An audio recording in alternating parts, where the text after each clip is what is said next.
ఆ వానరుడు తన మిత్రుడైన నరకుని పగను తీర్చదలిచి శ్రీకృష్ణుడు పరిపాలించే పట్టణాలని పల్లెలని తగలపెట్టడం, వనాలని సరోవరాలని నాశనం చెయ్యటం, ఆవుల మందలను బెదరించటం, సౌధాలను పడద్రోయటం, అగర్తలను పూడ్చివేయటం, చతురంగ బలాలను సంహరించటం, స్త్రీ పురుషులను కొండ గుహల్లో బంధించి బాధించటం, పండిన చెట్లను విరిచివేయటం, కోటలను పడగొట్టడం, యువతులను నీళ్లలో ముంచటం మొదలైన పనులతో అందరిని బాధిస్తూ ఉండేవాడు. ఒకనాడు ఆ ద్వివిధుడు తన మనోహరమైన సంగీతం వినబడగా రైవత పర్వతం గుహకు వచ్చి అక్కడ జూదమాడుతూ ఉన్న బలరాముణ్ణి చూచాడు.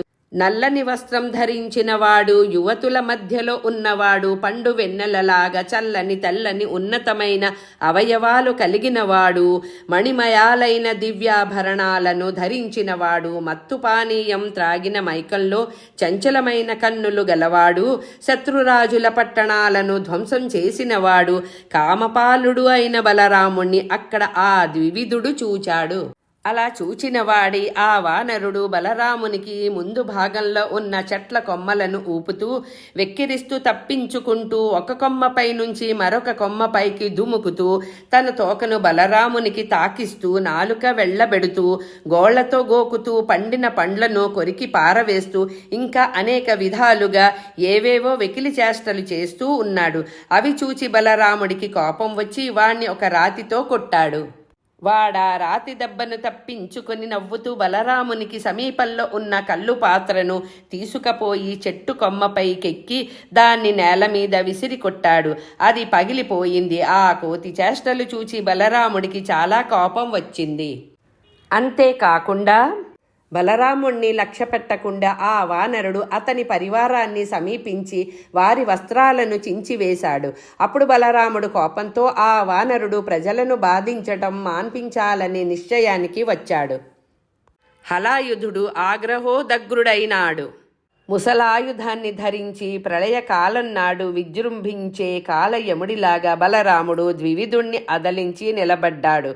వానరుడు కూడా మహాపరాక్రమంతో సమీపంలో ఉన్న చెట్టును పెకలించి బలరాముని తలపైన బలంగా కొట్టాడు.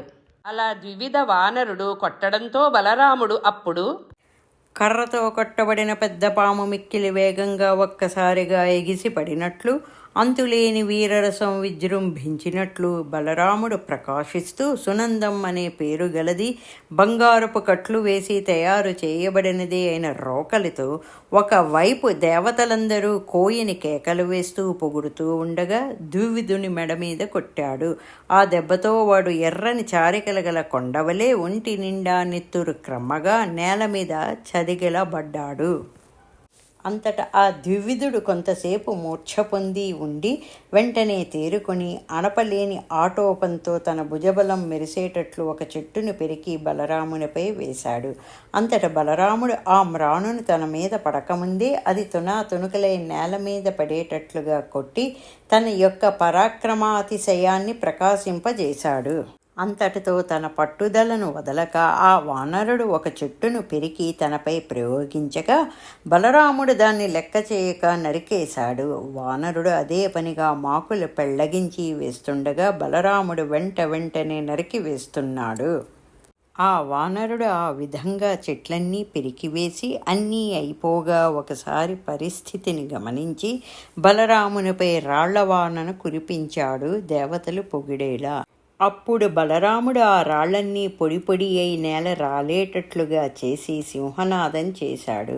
అది విని ఆ వానరుడు వెనుతీయక తాటి చెట్టును పోలిన తన నిడుపాటి చేతులు రెండింటితోనూ భయంకరుడై ద్వివిధుడు పిడుగుతో సమానమైన తన పిడికిటితో పొడవగా బలరాముడు ఏమాత్రం వేగం తగ్గకుండా రోకటిని నాగేటిని వదిలివేసి ఆ వానరుని మెడను పట్టుకొని కనుగుడ్లు ఉబికి బయటికి వచ్చే విధంగా మెల్లమెల్లగా బిగించడం ప్రారంభించాడు.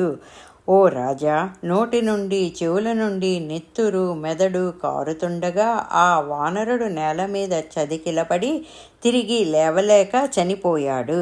ఆ సమయంలో ద్వివిధుడు పడి మరణించినప్పుడు ఆ బరువుకు ఆ రైవతక పర్వతం తన మీది అడవులతో కూడా గడగడ వడకింది. దేవతలు మిక్కిలి సంతోషించి సువాసనలతో కూడిన పూలవాన కురిపించారు. ఈ విధంగా లోకంలోని జనులందరినీ బాధిస్తున్న ఆ వానరుణ్ణి భూమికి బలి ఇచ్చి సకల జనులు తనను ఎంతో ఆనందంతో పొగుడుతుండగా బలరాముడు తన పట్టణానికి విజయుడై వచ్చాడని శుక మహర్షి రాజుతో చెప్పాడు. శ్రీకృష్ణుడి కుమారుడైన సాంబుడు దుర్యోధని కూతురు శుభలక్షణములు గల లక్షణ అనే పేరుగల కన్యకను ఆమె వివాహ సమయంలో అతి సాహసంతో ఎత్తుకుని పోగా, దుర్యోధనాదులైన కౌరవులందరూ ఒక కుర్రవాడు ఇలా వివాహ మండపం నుండి మన కన్యపిల్లను దొంగిలించుకుని పోతూ ఉంటే మనం చూస్తూ ఉపేక్షించడం పౌరుషం కాదు. కాబట్టి ఆ కుర్రవాణ్ణి పట్టి తీసుకొని వచ్చి చెరలో పెడదాం. ఆ తరువాత యాదవులైన శ్రీకృష్ణాదులు ఏమి చేస్తారో చూద్దాం అనే ఆలోచనతో తమ పెద్దల అనుమతిని పొందిన వారే యుద్ధానికి సిద్ధపడి బాలశౌర్యాలు కల కర్ణుడు, శల్యుడు, భూరిశ్రవుడు, యజ్ఞకేతుడు, సుయోధనుడు మొదలైన వారు ఎత్తైన రథాలు ఎక్కి వెన్నంటారు. వారిని చూచి జాంబవతి కొడుకైన సాంబుడు చిరునవ్వుతో సింహంలా గర్జించి మణులతో ప్రకాశించే వింటిని చేతితో పట్టుకొని నిలుచున్నాడు. వారు కూడా ఆ సాంబుని నిలుమని అదిలించారు. అట్లు ఎదిరించిన సాంబుని మీద కౌరవులు తీక్షణములైన బాణాలు ఎడదెగక ప్రయోగించి కొండపై మంచు కమ్మినట్లు సాంబుని రథాన్ని బాణాలతో కప్పివేశారు. ఇంకా పరాక్రమాటోపంతో విజృంభించి మేరు పర్వతంలా స్థిరత్వం కలిగిన సాంబుని బాణాలతో కొట్టగా అతడు కూడా తన గొప్ప బాహుబలం చేత వారింపరాని వాడై వాడి బాణాలతో వాటినన్నింటినీ ఖండించి వేశాడు. అప్పుడు ఆకాశంలో దేవదుందుబులు మోగాయి. అతడు మిక్కిలి ప్రతాపాన్ని చూపసాగాడు. సాంబుడు అత్యద్భుతమైన పరాక్రమాన్ని ప్రదర్శిస్తూ శత్రువీరుల పైన బాణవర్షాన్ని కురిపిస్తూ అందరి దగ్గర తానే కనబడుతూ వారి రథాలను, రథసారథులను, జెండాలను, గొడుగులను కూల్చివేసి కౌరవులను రథం లేని వారిని చేసి వారి ఒంటి మీది కవచాలను చించివేసి వారిని నిరాయుధులను చేశాడు. సాంబుడు వేసిన బాణాలు కౌరవుల శరీరాలలోకి గుచ్చుకుపోయి రక్తం బయటకు చిమ్మడంతో వారందరూ ఎర్రని పూలతో నిండిన మోదుగు చెట్లలాగా కనబడ్డారు. వారు చాలామంది ఉన్నారు. బలవంతులు కూడా మహోగ్రమైన రణరంగంలో గొప్ప పరాక్రమం చూపడంలో దిట్టలు అయిన జగద్వీరుడైన ఒక్క కుమారుని ఎదిరించి అతని వేలును కూడా వంచలేక సిగ్గుతో బాధపడుతూ పరస్పరం కూడుతూ విడిపోతూ వేడి నిట్టూర్పులు విడుస్తున్నారు. మళ్ళీ అంతలోనే యుద్ధానికి సిద్ధమై సంరంభం చూపారు. అందరూ ఒక్కసారిగా శ్రీకృష్ణుని కొడుకును చుట్టుముట్టారు. అన్ని వైపుల నుండి వాడి బాణాలతో ముంచివేశారు. రథాన్ని భయంకరంగా విరిచివేశారు. పట్టుదలతో వింటిని తునివేశారు. గుర్రాలను చంపివేశారు. సూతుని చంపేశారు. అతడు విరథుడు కావడంతో వెంటనే వచ్చి పట్టుకున్నారు. బాలుడు ఏమీ చేయలేక పట్టుబడిపోయాడు. కౌరవులు మహా ఉత్సాహంగా కన్యతో పాటుగా సాంబుని మహావైభవంగా పట్టణానికి తీసుకువచ్చారు. ఈలోగా ద్వారకా నగరంలో జాంబవతి కుమారుడైన సాంబుడు కౌరవుల చేత చిక్కాడనే విషయాన్ని త్రిలోక సంచారి అయిన నారద మహర్షి చెప్పగా విన్న యాదవుల మనస్సులలో కౌరవులతో యుద్ధం చేయాలనే వేడుక పుట్టడమే కాక కౌరవ కులాన్నంతా ఒకేసారి సంహరించాలి అన్నంత కోపంతో ఉగ్రసేన మహారాజు అనుమతి తీసుకుని సకల సైన్యాల్ని సేనను కూర్చుకుని ఆ విధంగా దండుబెడలడం చూచి బలరాముడు, ధృతరాష్ట్రుని కొడుకులు మనకు ఎంతో దగ్గర చుట్టాలు కదా, వారి మీదికి మీరిలా కోపంతో దండెత్తి వెళ్ళడం న్యాయమా అని ప్రశ్నించాడు. బలరాముడు దగ్గర బంధువులైన దుర్యోధనాదుల మీద దండెత్తిపోవడం తగదని సైన్యాన్నాపి బంధుప్రీతి కలవాడే వెంటనే బయలుదేరి అగ్నివలే సూర్యుని వలె ప్రకాశిస్తున్న బంగారు రథాన్ని ఎక్కి తనకు ప్రియమైన బ్రాహ్మణులు, ఉద్ధవుడు మొదలైన కుల వృద్ధులను వెంటరాగా హస్తినాపురానికి వెళ్ళి ఆ పట్టణం పొలిమేరలో ఉన్న ఒక తోపులో విడిది చేశాడు. ఆ తోపులో పరిమళ భరితాలైన పూలతో పళ్లతో నిండిన చెట్ల నీడల్లో చంద్రకాంత శిలలతో నిర్మించిన అరుగుల మీద విశ్రమించి తాము వచ్చిన పనిని కౌరవులకు తెలియచేయటానికి బుద్ధిమంతుడైన ఉద్ధవుణ్ణి పంపాడు. ఉద్ధవుడు కౌరవుల వద్దకు వెళ్ళి ముందుగా ధృతరాష్ట్రునికి నమస్కరించి ఆ తరువాత ద్రోణునికి, భీష్మునికి, దుర్యోధనునికి నమస్కరించి మొక్కి వారి ప్రశంసలు అన్నీ అందుకొని ఇలా చెప్పాడు. విశేషమైన కీర్తియే ధనంగా గల ప్రభువులారా, బలరాముడు మీ పట్టణం పొలిమేరలో గల తోటలో విడిది చేశాడు అని ఉద్ధవుడు చెప్పగానే కౌరవులు చాలా ఉత్సాహంతో బలరాముడిని చూడాలి అనే కుతూహలంతో తగిన కానుకలు పట్టుకుని బలరాముడిని చేరి ఆయనకు అర్ఘ్యపాద్యాది మర్యాదలు చేసి గోవుని ఇచ్చి సన్మానించి అందరూ పదే పదే అతను నమస్కరించి తగిన విధంగా కూర్చున్నారు. అప్పుడు బలరాముడు దుర్యోధనుని చూచి కుశల ప్రశ్నలు అడిగాడు. మీరంతా క్షేమమే కదా? మేము క్షేమమే అని అక్కడి జనులందరికీ స్పష్టంగా తెలిసేటట్లు ఇలా అన్నాడు. మీరు మా రాజైన ఉగ్రసేనుని ఉత్తర్వును శిరసావహించి తప్పక ఆచరించాలి. మీరు ఎంతోమంది మహాయోధులు ఒక్కుమ్మడిగా ఒంటరిగాడైన మా పిల్లవానితో పోరి చుట్టుముట్టి యుద్ధంలో గెలవడం మీ తప్పు. మీరు ఇంత ఆదర్శంగా చేసిన యుద్ధాన్ని అది తప్పిదమే అయినా మా రాజు మన్నించాడు. మా రాజు బంధుప్రీతి కలవాడు కావడం వల్ల మీ తప్పుల్ని సహించాడు అన్నాడు బలరాముడు. బలరాముడు చెప్పిన మాటలు విన్న దుర్యోధనుడు మనసులో చాలా కోపించిన వాడే యాదవులతో, చాలును మీ మర్యాద, ఔరా ఏమీ కాల వైపరీత్యం, దీన్ని ఏమనగలం? కాలి కింద ఉండవలసిన పాదరక్షలు తమంతట తామే తలకెక్కాయి. మన సేవకులుగా ఉండవలసిన యాదవులు మనల్నే హెచ్చరిస్తున్నారు. ఏమి కాలగతి అన్నాడు. మనము బంధుప్రీతితో గౌరవించడం వలనే కదా యాదవులు రాజ్యభోగాలు అనుభవించడము, పేరు ప్రతిష్టలు కలిగి ప్రసిద్ధి పొందడం జరిగింది. నిజానికి వారికి అనుభవించే అవకాశం లేనట్టే. మనం బంధుప్రీతితో గౌరవించడం చేతనే కదా ఈ యాదవులు రాజ్యభోగాలు అనుభవించడం, తమకంటూ పేరు ప్రతిష్టలు ఏర్పడడం, వారికి అనుభవించడానికి తగిన తెల్లగొడుగులు, వింజామరలు, శంఖాలు, కిరీటాలు, పానుపులు, సింహాసనాలు, మేడలు పొంది సుఖిస్తుండడం. మనం వారి విషయం పట్టించుకోక ఉపేక్షించడం వల్లనే వారు గర్వంతో ఈనాడు తమ స్థానం మరచి మనతో సరిసమానులైన వారి వలె ప్రవర్తిస్తున్నారు. యాదవులతో బంధుత్వాలు, సంబంధాలు, స్నేహాలు ఇంత మట్టుకు చాలు. పాములకు పాలు పోసి పెంచినా వాటి విషం పోతుందా? అలాగే వీరు మనల్ని ఇప్పుడు వాళ్ళ ఆజ్ఞను పాటించి నడుచుకోవాలంటున్నారు. సిగ్గు లేకపోబట్టే కదా ఆ మాటలు. పైపెచ్చు అస్త్ర విద్యల్లో ఆరితేరిన భీష్మ, ద్రోణ, కృప, అశ్వత్థామ, కర్ణాదులైన వీరవరుల చేత చిక్కిన వాణ్ణి విడిపించడం మహేంద్రునికైనా సాధ్యమా? ఈ పనికి మాలిన మాటలతో ప్రయోజనం లేదు అంటూ నిందావాక్యాలు పలుకుతూ దుర్యోధనుడు దిగ్గన లేచి తన మందిరానికి వెళ్ళిపోయాడు.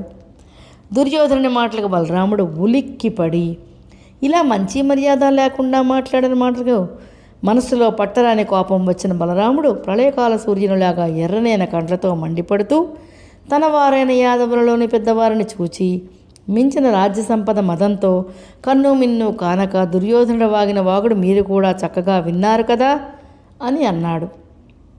ఎక్కడైనా ఐశ్వర్యం వల్ల కన్ను కానక కొవ్వి ఉంటే దుష్టులు కేవలం మంచితనంతో బాగుపడతారా? వేటాడే బోయేవాడ మృగాల మీద చూపే ఉగ్రత వలె యుద్ధంలో భుజబలం ప్రదర్శించి పరాక్రమం చూపాల్సిందే. సామంతో చక్కబడే సందర్భం కాదిది. యుద్ధ నైపుణి ప్రదర్శించి ఎదుటివారి పొగరు అణచవలసిందే అని బలరాముని భావం. కౌరవులను నాశనం చేయడానికి యాదవ వీరులు శ్రీకృష్ణుడు వస్తూ ఉండగా రానక్కరలేదని బంధుప్రీతితో నేను వారిని వారించాను కదా. అంతేకాదు ఏ దేవునికి సేవకుల ఇంద్రాది దిక్పాలురు బారులు తీరి భజిస్తారో, ఏ దేవుని మందిరం కల్పవృక్షాది దేవతా తరువులతో అతిశయిస్తూ ఉంటుందో, ఏ దేవుని పాదపద్మాలను జగన్మాత అయిన లక్ష్మీదేవి సేవిస్తూ ఉంటుందో, నేను బ్రహ్మ ఇద్దరము ఏ దేవుని అంశ వల్ల జన్మించామో అటువంటి దుష్ట సంహారకుడైన శ్రీకృష్ణుని ఆజ్ఞతో ఉగ్రసేనుని రాజసంపద విలసిల్లుతూ ఉంది. దానిని ఈ కౌరవులు తామే ఇచ్చారట విన్నారా? అంతేకాకుండా ఎవని పాదపద్మ పరాగం దేవతల, మానవుల, దిక్పాలుల కిరీటాలను అలంకరిస్తుందో, పవిత్ర తీర్థాలను సైతం పునీతం చేస్తుందో, అలాంటి కృష్ణుని చేత ఇవ్వబడ్డ రాజచిహ్నాలను ధరించడానికి మేము అర్హులం కాదట. ఇదేమి ఆశ్చర్యం! తాము శిరస్సులట మేము చెప్పులమట. రాజ్యమదంతో ఇలా వాగిన ఈ నీచుని గూర్చి ఏమనాలి? ఇలా అంటూ బలరాముడు మహాక్రోధాన్ని ప్రదర్శించాడు. ఈ భూమి మీద కౌరవ వంశాన్ని లేకుండా చేయక తప్పదు, ఇంకో మార్గం లేదు అని బలరాముడు ఆగ్రహోదగ్ర స్వరూపంతో పరాక్రమం ప్రదర్శిస్తూ తన నాగలిని ఎత్తి పట్టుకున్నాడు.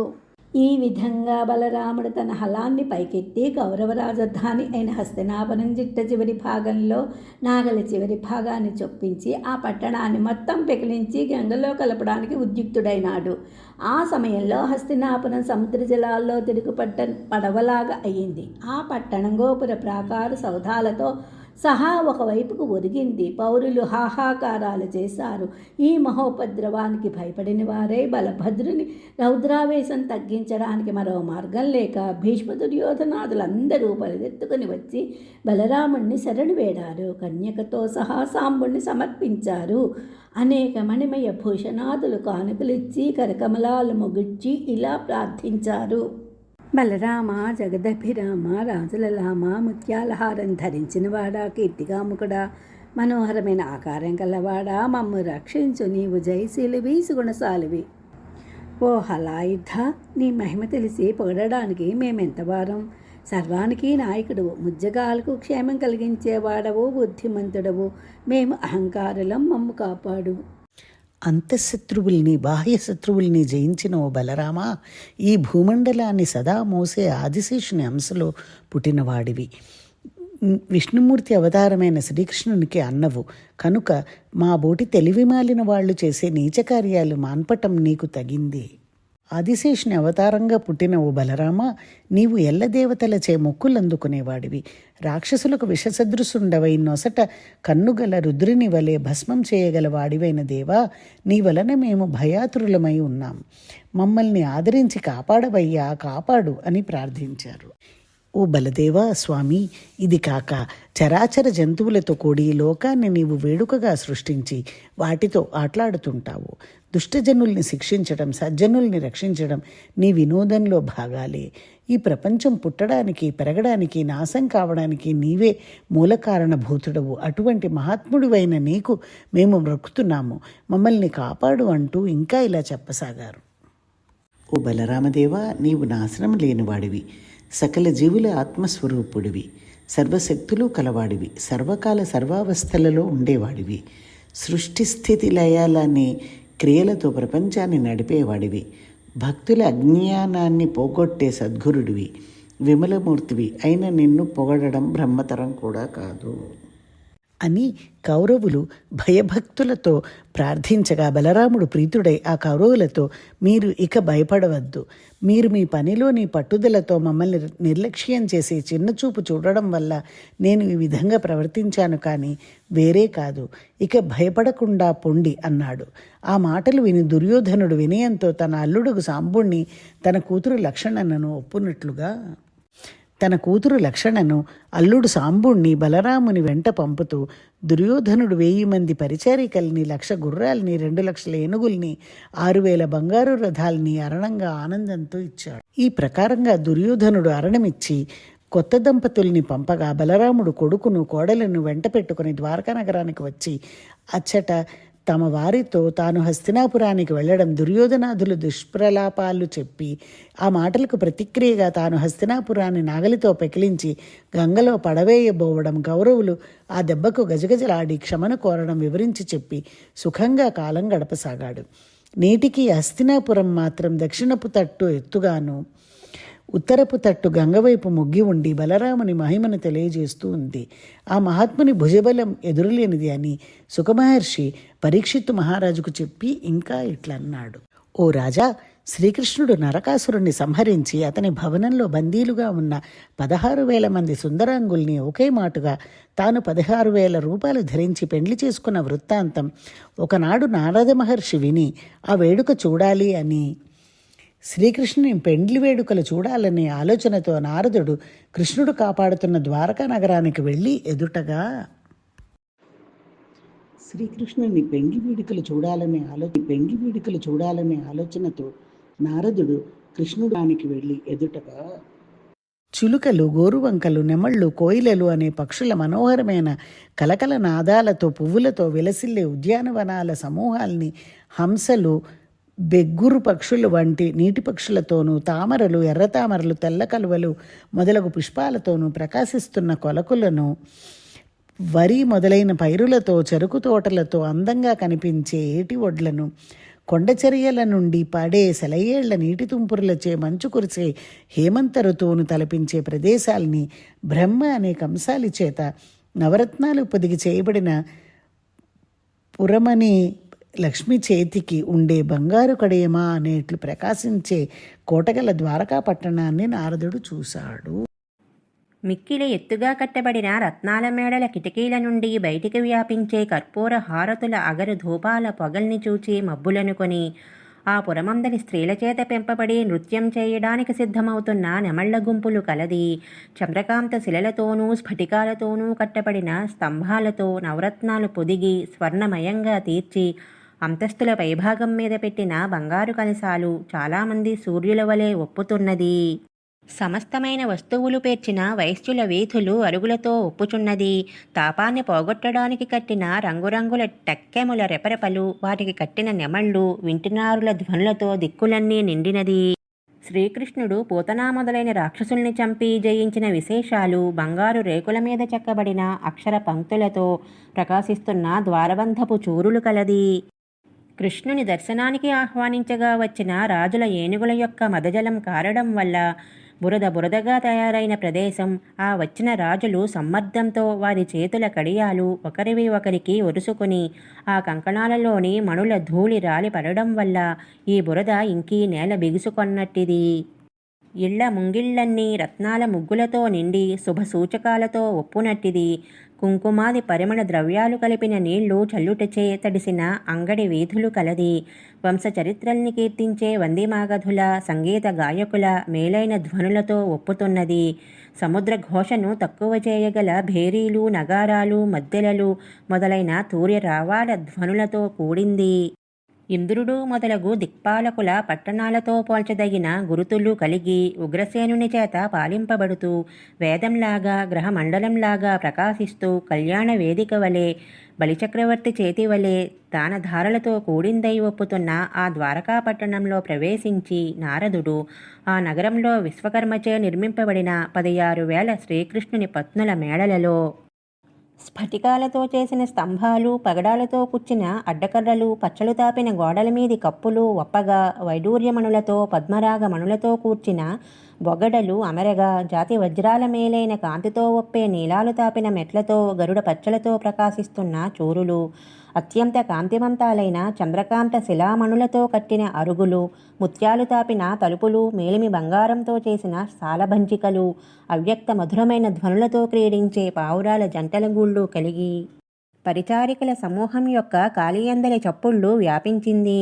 రత్నాలనే దీపాల వరుసతో ప్రకాశించేది అయిన ఒక స్త్రీ మేడపై విలాసంగా ప్రకాశిస్తూ పరిచారికలు తమ చేతులయందలి బంగారు గాజులు ఝణఝణమని మోగుచుండగా వీచే వింజామర్ల వల్ల పుట్టిన గాలిచేత కదులుతూ ఉండే ముంగుర్లు కలవాడు గోపికల ప్రియుడు అయిన శ్రీకృష్ణుణ్ణి బంగారు కాసుల దండలు మెడలో వేసుకొని తలపాగాలు ధరించి చొక్కాలు తొడుగుకొని చెవులకు బంగారం పోగులు పెట్టుకుని అంతఃపురంలో కలయదిరుగుచున్న కావలివాన్రు సమానమైన వయస్సు, చక్కదనం, మంచి గుణాలు, వినోదచేష్టలు కలిగి ఉత్సాహంతో మెలగునట్టి వేడుక కత్తెలు సేవిస్తూ ఉండగా బంగారు సింహాసనంపై కూర్చుని కొలువు తీరయున్న శ్రీకృష్ణుణ్ణి నారదుడు చూశాడు. ఆ కృష్ణుడును నారదుణ్ణి చూచి ఎదురేగి ఆ మునిశ్రేష్ఠుడైన నారదుని పాదపద్మాలకు తన కిరీటంలో పొదగబడిన మణులు సోకునట్లుగా నమస్కరించి తాను కూర్చున్న సింహాసనం మీద ఆ మహర్షిని కూర్చుండబెట్టి మిక్కిలి వినయంతో ఎల్లలోకాలను తన పాదంలో పుట్టిన గంగాజలంతో పవిత్రంగా చేయునట్టి ఆదిముని అయిన నారాయణ ఋషి అవతారమైనవాడు, ఎల్లలోకాలకు తండ్రి అయినవాడు అయిన ఆ శ్రీకృష్ణుడు నారద మహర్షి యొక్క కాళ్ళు కడిగిన నీళ్లను తన శిరస్సున చల్లుకొన్నాడు. ఈ విధంగా వేదోక్త ప్రకారంగా ధర్మాన్ని నడుపునట్టివాడు అర్జునుని స్నేహితుడు అయిన శ్రీకృష్ణుడు లోకాలలోని తీర్థాలన్నిటితో పోల్చదగినంతటి పవిత్రమైన నారద మహాముని పాదతీర్థాన్ని శిరసున ధరించి అమృతతుల్యమైన మితమైన మాటలతో నారదునితో ఇలా అన్నాడు. ఓ మునిశ్రేష్ఠ, మీరు ఏ పని చేయాలని ఆజ్ఞాపించినా ఆ పని చేస్తానని శ్రీకృష్ణుడు చెప్పగా నారదుడు, కృష్ణ, ఓ జ్ఞానస్వరూప, నీవు అవతారమెత్తింది దుష్టుల్ని శిక్షించడానికే కదా అన్నాడు. అన్ని లోకాలకు ముఖ్య ప్రభుడివి, మిక్కిలి దయగలవాడివి, సర్వలోక సంరక్షకుడివి, శాశ్వతంగా ఉండేవాడివి, కష్టాల్లో మునిగి ఉన్నవారి దుఃఖాన్ని పోగొట్టే చుట్టానివి అయిన నువ్వు ఏ పని అయినా చేస్తాను అని చెప్పడం ఆశ్చర్యం కాదు. బ్రహ్మరుద్రుడు ఇంద్రాది దేవతలచే పూజింపదగినవాడ, సంసారమనే మహాసముద్రాన్ని దాటించి నాశనం లేని ఆనందాన్ని, ముక్తిని ప్రసాదించే నీ పాదపద్మాల్ని ధ్యానించటాన్నే నా మనసులో ఎల్లప్పుడూ నిలిచేటట్లు చెయ్యవయ్యా. ఆ విధంగా శ్రీకృష్ణుని వేడుకొని ఆయన అనుగ్రహాన్ని పొంది ఆ ఇల్లు విడిచి బయలుదేరి కృష్ణ పరమాత్మ యోగమాయా మహిమను తెలుసుకోవాలనే కోరికతో మరి ఒక ఇల్లాలి ఇంటికి వెళ్ళాడు. అక్కడ ఉద్ధవునితో కలిసి జూదమాడుతున్న శ్రీకృష్ణుణ్ణి దర్శించి ఆశ్చర్యపడి శ్రీకృష్ణునిచే ఆ ఇంటిలో కూడా సన్మానం పొంది ఆ ఇంటి నుండి బయలుదేరినవాడై నారద మహర్షి మరి యొక్క భార్య ఇంటికి పోయి అచట జయశీలుడు, సర్వ విషయ సహనశీలుడు, కొనియాడబడిన గుణాలు కలవాడు, సర్వ వ్యాపకుడున్నాయి కొడుకులతో కూడి వేడుకతో ఉన్న శ్రీకృష్ణుని నారదుడు చూచాడు. నారదుడు ఆ ఇంటి నుండి మరొక పద్మముఖి ఇంటికి పోయి అతడు ముత్యాల హారాలు ధరించినవాడు, రాక్షసులను సంహరించేవాడు, లక్ష్మీదేవి మనస్సులో విహరించేవాడు, మురాసురుని సంహరించి మురారి అని ప్రసిద్ధి పొందినవాడు, సూర్యుని వంశజుడై సౌరిగా వ్యవహరించబడేవాడు అయిన శ్రీకృష్ణుని చూచాడు. నారద మహర్షి ఈ విధంగా ఒక్కొక్క సుందరాంగి గృహంలో శ్రీకృష్ణుడు ఒక్కొక్క వినోదంతో ఉండగా చూస్తూ పోతుండగా ఒకచోట శ్రీకృష్ణుడు ఆ మునీంద్రుడికి ఎదురువచ్చి నమస్కరించి, మునీంద్ర, మీరు కోరికలన్నీ తీరిన మహానుభావులు. మేము కోరికలు తీరక వాటికై వెంపర్లాడేవాళ్ళం.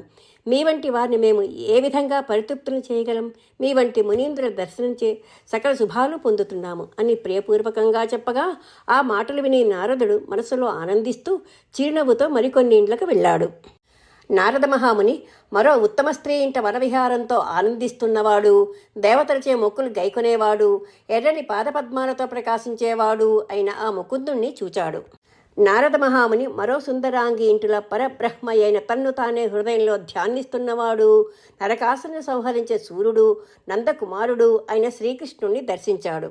ఇంకను ముందుకు వెళ్ళగా ఒకచోట సంధ్యావందనం చేస్తూ, ఒక ఇంట పురాణం వింటూ, మరొక తావన పంచమహాయజ్ఞాలు చేస్తూ, ఇంకొక ఇంట అమృతం సేవిస్తూ, మరొక చోట స్నానం ఆచరిస్తూ, వేరొక తావన ఆభరణాలు ధరిస్తూ, మరొక చోట లేగదూడతోడి ఆవును దానమిస్తూ, మరొక ఇంట కొడుకులతో కూడి ఆనందిస్తూ, వేరొక ఇంట సంగీతం వింటూ, ఇంకొక చోట మంచాలపై ఎక్కి వినోదిస్తూ, మరో చోట బలరామునితో కూడి తిరుగుతున్న శ్రీకృష్ణుని నారదుడు చూచాడు.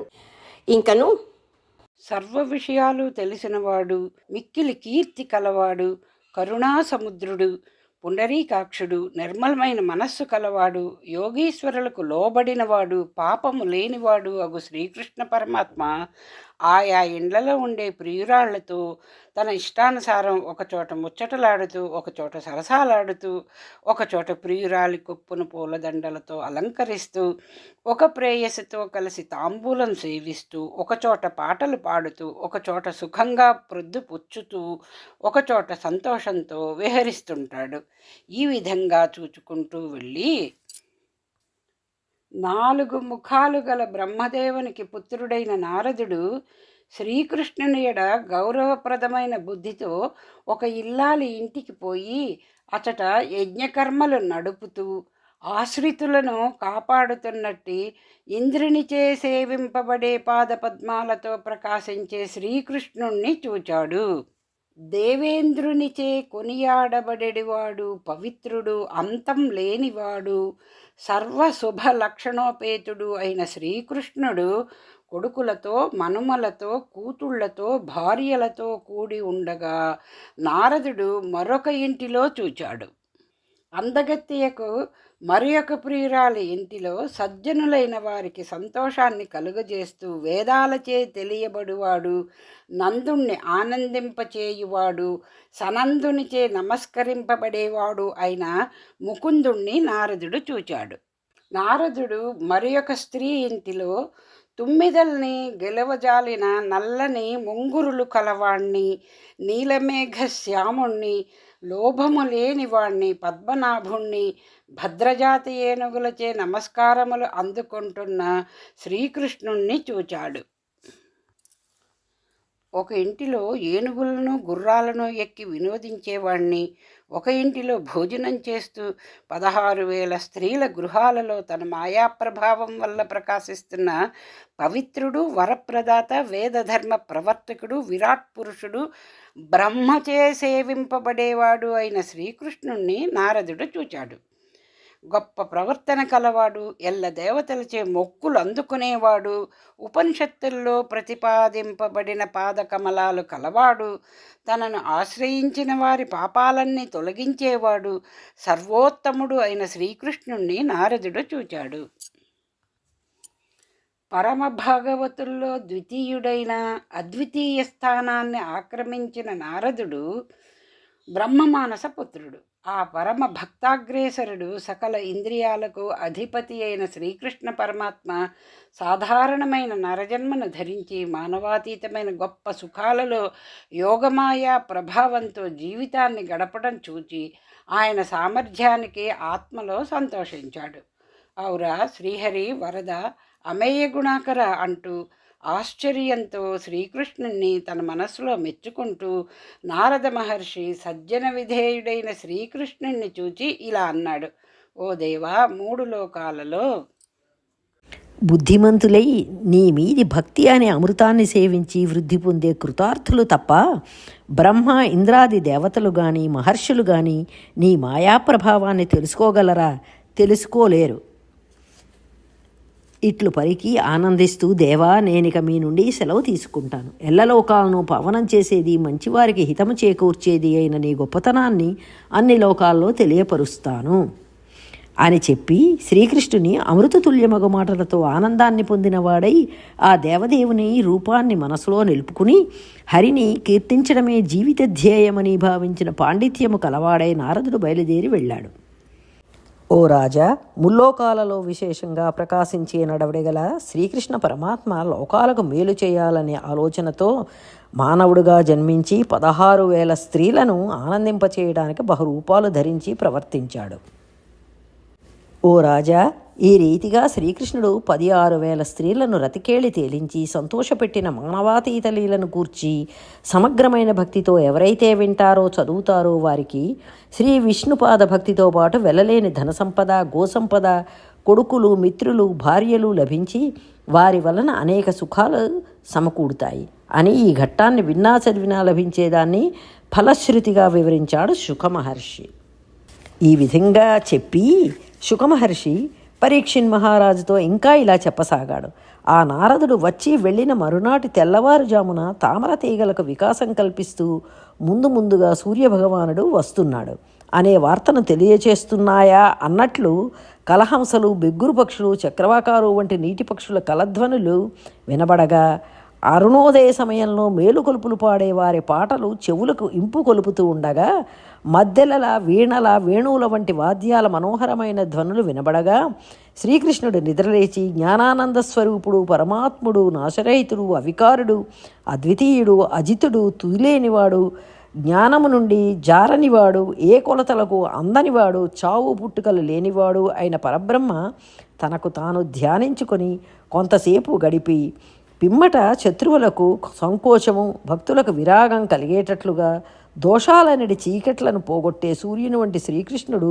మూసిన కన్నులు తెరచి మంచం దిగి వచ్చి తరువాత మంచి గంధం, పచ్చకర్పూరం మొదలైన పరిమళ ద్రవ్యాలు కలపడంచే సువాసనాభరితాలైన బంగారు కలశాలలోని జలాలతో స్నానం చేసి కొత్తవి, మెత్తనివి, దివ్యాలైన మంచి వస్త్రాలు, కుచ్చిళ్ళు అందంగా కట్టుకొని మకర కుండలాలు, అందెలు, హారాలు, భుజకీర్తులు, కంకణాలు వంటి ఆభరణాలు అలంకరించుకొని పచ్చకర్పూరంతో కలిపి తయారు చేసిన చందనాన్ని ఒడలి నిండా పూసుకొని కొత్తగా కోసిన పువ్వులను తలలో ముడుచుకొని ఆకృతి పొందిన శృంగార రసమా, దయాసముద్రమా అన్నట్లు ప్రకాశిస్తూ తన సౌందర్యాన్ని నిలువుటద్దంలో చూచుకొని సారథి పూనికతో తెచ్చిన బంగారు రథం మీద శ్రీకృష్ణుడు సాత్యకి తోడను తనకు హితుడు ఇష్టుడు అయిన ఉద్ధవునితోనూ ఎక్కి తన శరీరకాంతి దిక్కులన్నిటా వ్యాపించగా తూర్పు కొండపై ప్రకాశించే సూర్యుని వలె ప్రకాశించాడు. కొత్త అలంకారాలతో ప్రకాశిస్తూ తన శరీరకాంతులు అంతఃపుర స్త్రీల కన్నులనే తామరలకు ఆనందాన్ని కూర్చగా మనోహరమైన తన ముఖమనే చంద్రుని కాంతులు అనగా వెన్నెలలు పురజనులనే చకోరాలకు పండుగ చేస్తుండగా, మణులతో ప్రకాశించే తన బంగారు ఆభరణాల కాంతి దిక్కులనిటా వ్యాపిస్తుండగా, మెల్లమెల్లగా వచ్చి రథం దిగి తన పాదాలందు గల హలరేఖ, కులిశరేఖ, అంకుశరేఖ, జలజరేఖ, కలశరేఖలు భూదేవికి అలంకారాలుగా చేసి ఉద్ధవుని చేయి ఊతగా చేసుకుని నెమ్మదిగా నడచి సుధర్మ అను సభామధ్యంలో సింహాసనంపై సంతోషంతో కూర్చున్నాడు. మిక్కిలి వైభవంతో తన శరీరకాంతి వెలుగగా ఆప్తులు, పురోహితులు, రాజులు, స్నేహితులు, చుట్టాలు, పండితులు, తనయులు, స్తుతిపాఠకులు, మంత్రులు, సారథులు భక్తితో పరివేష్టించి సేవింపగా, నక్షత్రాలచే సేవింపబడుతున్న చంద్రుడా అన్నట్లు శ్రీకృష్ణుడు ప్రకాశిస్తున్నాడు. ప్రజలందరినీ దయతో కూడిన చల్లని చూపులతో లెస్సగా పరిరక్షిస్తూ, తన తెలివితో, చాతుర్యంతో వివిధ వ్యాపారాలు నిర్వర్తించే కళను ప్రదర్శిస్తూ, ఇష్టగోష్ఠి చేస్తూ, ఎంతో ఆనందంతో రాజ్యభారాన్ని వహించి పరిపాలన సాగిస్తూ, ఈ ప్రకారం శ్రీకృష్ణుడు కొలువు చేస్తుండగా ఒకనాడు మున్నెన్నడూ చూచి ఎరుగని ఒక బ్రాహ్మణుడు వచ్చి కొలువు కూటంలో కొలువున్న శ్రీకృష్ణుని చూచి సాగిలపడి మ్రొక్కి వినయంతో చేతులు జోడించి ఇలా పలికాడు: తామరల వంటి కన్నులు కలవాడా, రాక్షసులను నాశనం చేసేవాడా, యోగీశ్వరుల మనస్సులకు జ్ఞానాంజనమైనవాడా, కాంతికి నిదర్శనమై వెలుగువాడా శ్రీకృష్ణ పుండరీకాక్ష, ఓ కృష్ణ వినవయ్యా. జరాసంధుడు మిక్కిలి బలాఢ్యుడు, తనకు సాటి లేనివాడు. తన ఆజ్ఞకు అణగి తనకు నమస్కరించని రాజుల్ని వెదకి తెప్పించి గిరివ్రజమనే పట్టణంలో 20,000 మందిని చెరసాలలో బంధించాడు. ఓ పుణ్యాత్ముడా, రాజశ్రేష్ఠుడా శ్రీకృష్ణ, ఆ రాజులు పంపగా వచ్చినవాణ్ణి నేను. వారు మనవి చేయమన్న విషయాలు నేను నీకు విన్నవిస్తాను.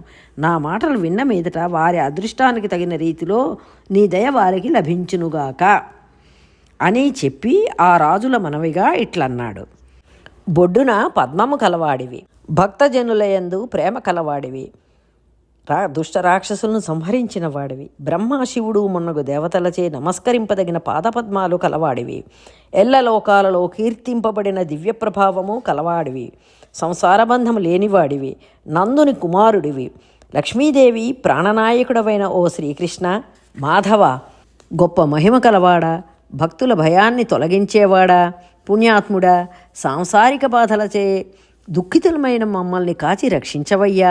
నిన్ను మదిలో స్తుతించి నీకు మ్రొక్కుతున్నాము. నీ 2 పాదాలే మాకు దిక్కు. జనన మరణాలు లేని ఓ శ్రీకృష్ణ, దుష్టులైన బలవంతుల్ని శిక్షించడానికి, సాధువులైన బలహీనుల్ని రక్షించడానికి ఈ భూమిపై నీ లీలా విలాసాలకు తగిన రీతిలో యుగయుగంలో అవతరిస్తూ ఉంటావు కదా. సర్వరక్షకుడవైన ఈశ్వర, భక్తజనుల పాలిటి కల్పవృక్షమా, ముల్లోకాలను రక్షించే కృష్ణ, నీ మనస్సుకు తోచని విషయం ఈ భూమిపై ఉందా? నీవన్నీ తెలిసిన వాడివి, దీనుల్ని రక్షించవయ్యా. ఓ లక్ష్మీపతి, నీ ఆజ్ఞ పాటించకుండా ఉండడం బ్రహ్మాది దేవతలకు కూడా సాధ్యం కాదు.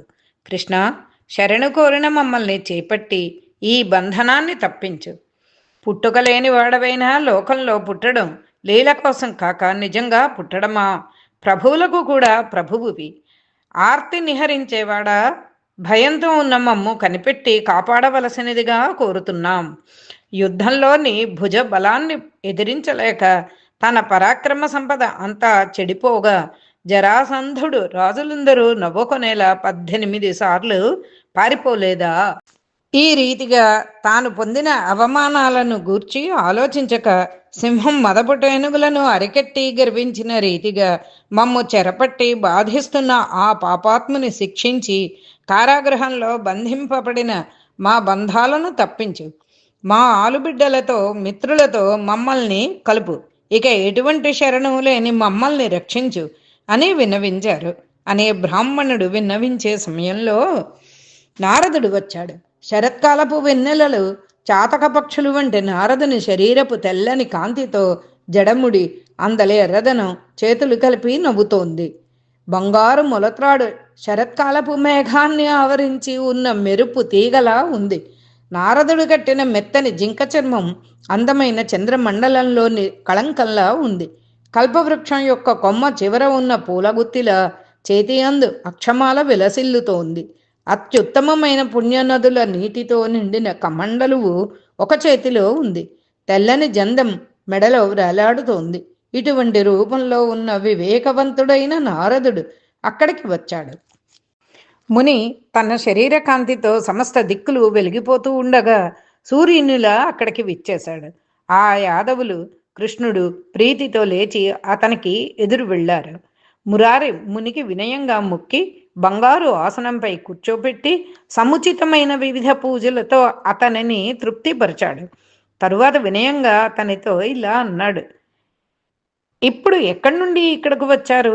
అన్ని లోకాలలోనూ సంచరిస్తూ ఉంటారు కాబట్టి మీకు తెలియని విషయం ఎక్కడా ఉండదు. మిమ్మల్ని ఒకటి అడగాలనుకుంటున్నాను. పాండుకుమారులు ఇప్పుడు ఎలా ఉన్నారు చెప్పండి అని కృష్ణుడు అడుగగా, మునీశ్వరుడు చేతులు జోడించి కమలాక్షని చూచి భక్తితో నిశ్చయంగా ఇలా చెప్పాడు: దేవ, నీవు విశ్వాన్ని సృష్టించేవాడవు, మాయామయుండవు, సకల కార్యాలను ఉత్పాదించే శక్తి కలవాడవు, పవిత్రుడవు. కట్టయందు అగ్ని గూఢంగా ప్రకాశిస్తున్న రీతిగా ప్రవర్తించే నీ మాయ దాటశక్యం కానిది. అటువంటి 100 మాయలను నేను ఎన్నోసార్లు చూశాను. అది నాకు ఆశ్చర్యమేమీ కాదు. అదీ కాక నీ సంకల్పంతోనే జగత్తు పుట్టి నీకు అధీనమై నడుస్తుంది. అటువంటి నీకు ఇష్టమైన వస్తువును సూటిగా తెలుసుకోవటానికి ఎవరు సమర్థుండు? ప్రమాణాన్ని బట్టి తెలుసుకునే ప్రతి పదార్థం కూడా లోక విచక్షణుడవైన నీ రూపమే. అదీ కాక ముక్తి మార్గం తెలియక జీవులు సంసారాసక్తులై ఉంటారు. ఆ జీవుల మాయాంధకారాలను నీ దివ్య లీలావతారాలు నివర్తింపచేస్తాయి. అటువంటి కీర్తి అనే దీపాన్ని వెలుగు చేసే నీ దయకు నమస్కరిస్తాను. కాబట్టి ఈ ప్రపంచంలో నీకు తెలియని విషయం లేదు అని కృష్ణునితో నారదుడు ఇలా అన్నాడు: నీకు సర్వం తెలిసి ఉన్నప్పటికీ నన్ను అడిగావు కాబట్టి చెప్తాను విను. పాండురాజు కొడుకైన ధర్మరాజు యజ్ఞం చేసి బ్రహ్మలోకాన్ని పొందాలనే కోరికతో రాజసూయ మహాయాగాన్ని చేయబోతున్నాడు. అట్లు ఆ యజ్ఞం చేయ తలపెట్టడం లోకంలో ప్రసిద్ధి పొందడానికే గాని సద్గతిని పొందడానికి నిన్ను సేవిస్తే చాలు కదా. నీవు దగ్గర చుట్టానివి, భక్తవత్సలుడవు, పరమపురుషుడవు, యజ్ఞ రక్షకుడవు, యజ్ఞంలోని హవిస్సును స్వీకరించే కర్తవు కావున నీ మేనత్త కొడుకకు ధర్మరాజు చేసే యజ్ఞానికి సర్వవైభవంతో నీవు తప్పక రావాలి సుమా. ఓ శ్రీకృష్ణ, లోకాన్ని ప్రకాశింపచేసేవాడా, పద్మాల వంటి కన్నులు కలవాడా, నీ పేరు విన్నా నీ రూపాన్ని కన్నను పాపాలన్నీ పటాపంచలైపోతాయి.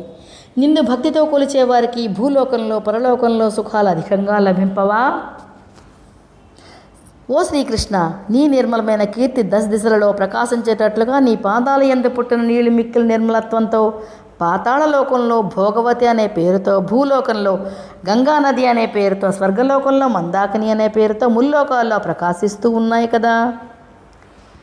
జరగబోయే రాజసూయ యజ్ఞంలోని ఈ భూమి మీద గొప్ప రాజులు మునుల సమూహం నీ గొప్ప మహిమను చూచి ఉత్తమ స్థితి పొందగలరు అని నారదుడు పలకగానే శ్రీకృష్ణుడు ఆనందించి చిరునవ్వు ముఖానికి కొత్త అందాన్ని చేకూర్చగా నారదుని మాట మన్నించి ఉద్ధవునితో ఇలా చెప్పాడు: పురుషశ్రేష్ఠుడా, గొప్ప తెలివితేటలతో 10 మంది మెచ్చుకునే విధంగా మాటల నేర్పు పుష్కలంగా ఉన్న ఉద్ధవ, శ్రేష్ఠులైన పెద్దలు అంగీకరించే విధంగాను వాళ్ళు మెచ్చుకునే రీతిలోనూ కార్యం ఎలా నడపాలో దాన్ని చెప్పవయ్యా.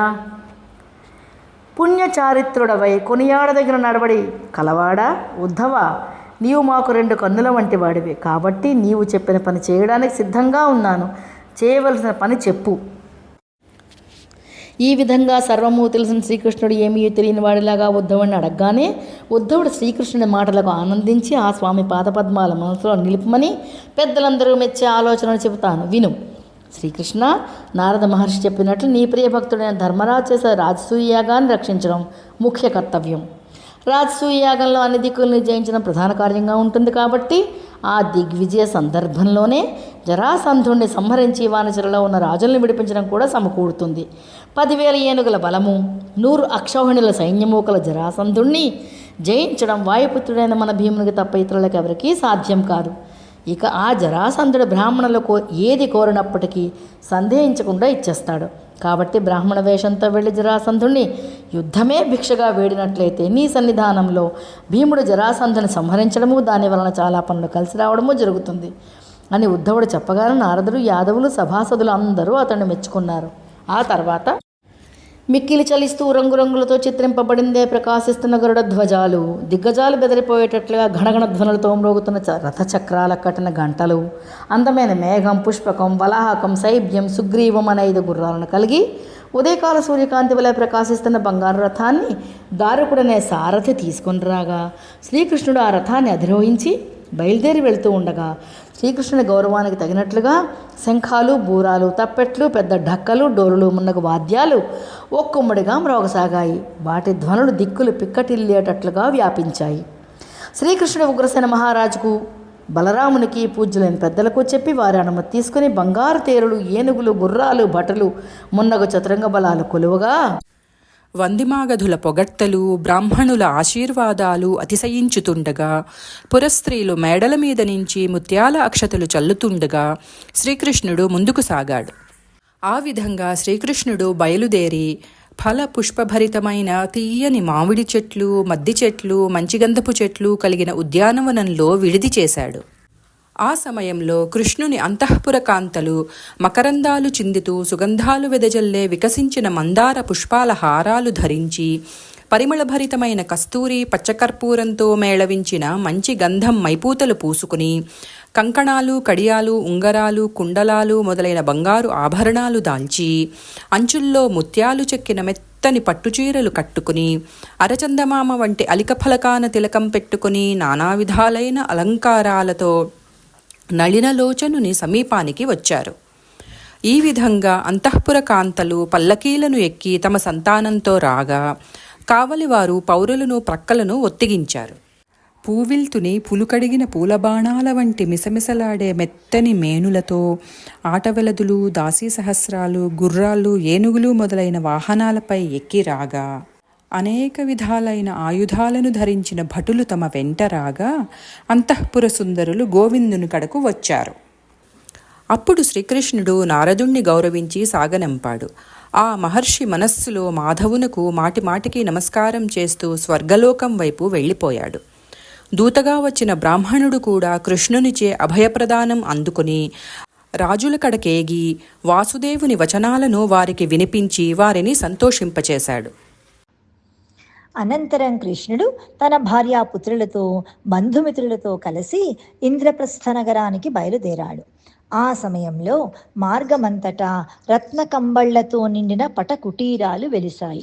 వింజామరలు, విజయధ్వజాలు, విలసిల్లే కిరీటాల నిగనిగలు, వెళ్ళగొడుగుల ధగధగలు, ఆయుధాల తళతళలు సూర్యుణ్ణి కప్పివేశాయి. భేరీకాహలాది వాద్యధ్వనులు సముద్ర ఘోషాన్ని అధిగమించాయి. ఈ విధంగా మధుసూదనుడు రథ, గజ, తురంగ, పదాతి సేనా సమూహాలు సేవిస్తూ ఉండగా నదులను, వనాలను, దుర్గాలను, జలాశయాలను, గ్రామాలను, పట్టణాలను, బిళ్ళ పల్లెలను, గోష్ఠాలను దాటి వెళ్ళాడు. ఇలా కృష్ణుడు ప్రయాణం చేస్తూ సౌవీరాది దేశాలను అతిక్రమించి ఇందుమతి నదిని దర్శించి వృషద్వతి, సరస్వతి నదులను దాటి పాంచాల, మత్స్య దేశాలను గడచి ఇంద్రప్రస్థ నగరాన్ని చేరి పట్టణానికి సమీపంలో ఉన్న ఉపవనంలో విడిది చేశాడు. శ్రీకృష్ణుని ఆగమనం తెలుసుకుని ధర్మరాజు అంతులేని సంతోషంతో సోదరులు, బంధువులు, గురుజనులు, మంత్రులు, పురోహితులు, సేవకులు, చతురంగ బలాలు వెంటరాగా బయలుదేరాడు. శంఖాలు ధ్వనిస్తుండగా, గాయకుల పొగడ్తలు వీణుల విందు చేస్తూ ఉండగా ధర్మజుడు అతిశయించిన భక్తితో, అనురక్తితో కృష్ణునికి స్వాగతం చెప్పటానికి వచ్చాడు. ఇలా ధర్మరాజు వచ్చి శ్రీకృష్ణుని దర్శించి గట్టిగా కౌగిలించుకొని పులకిత శరీరుడై ఆనంద బాష్పాలు చెక్కిళ్లను తడుపుతుండగా ఆ సంతోష పారవశ్యంతో ప్రపంచాన్నే మరచిపోయాడు.